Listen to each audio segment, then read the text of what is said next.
promising annual proactive inspections at long-term care homes.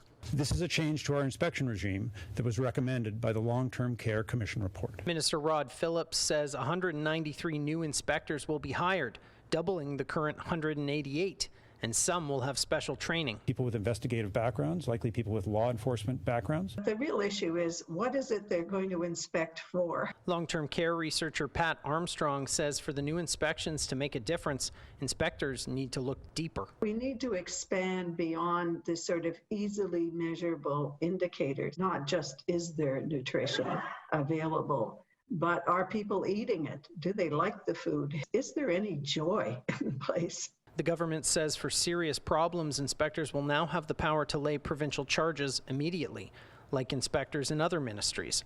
But Armstrong wonders how less serious issues will be dealt with, like bad food. On the complaints, we get an inspection, they find that things aren't very good, and then nothing really happens. This is where we absolutely need to see if the legislation has some real teeth in it. Political analyst Keith Leslie used to cover Queen's Park and says bad actors and repeat offenders have not faced real consequences. And they would get rewarded with more contracts. They get to build more long-term care homes or refurbish the homes they have with government and taxpayer money. Poor conditions inside Pickering's Orchard Villa, where more than 70 residents died during the pandemic, were detailed in a scathing military report last year, alleging bug infestations, inappropriate use of PPE, and patients left in beds wearing soiled diapers. The for-profit company that owns it, Southbridge Care Homes, has been given money in the 2021 provincial budget to upgrade homes in London and Owen Sound, and have applied for funds to redevelop and expand Orchard Villa, along with a 30-year license renewal. The licensing decision is still pending. In the past, Leslie says homes used to get a comprehensive 5 to 10 day resident quality inspection every year. Last year before the pandemic, but after Premier Ford was elected,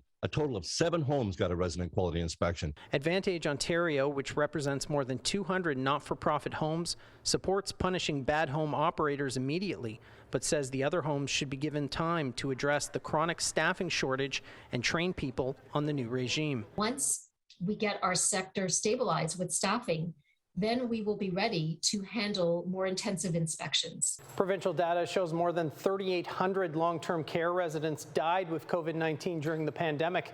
But the National Institute of Aging at Ryerson University says the number is actually more than 4,500. Matt Ingram, CHCH News, Hamilton.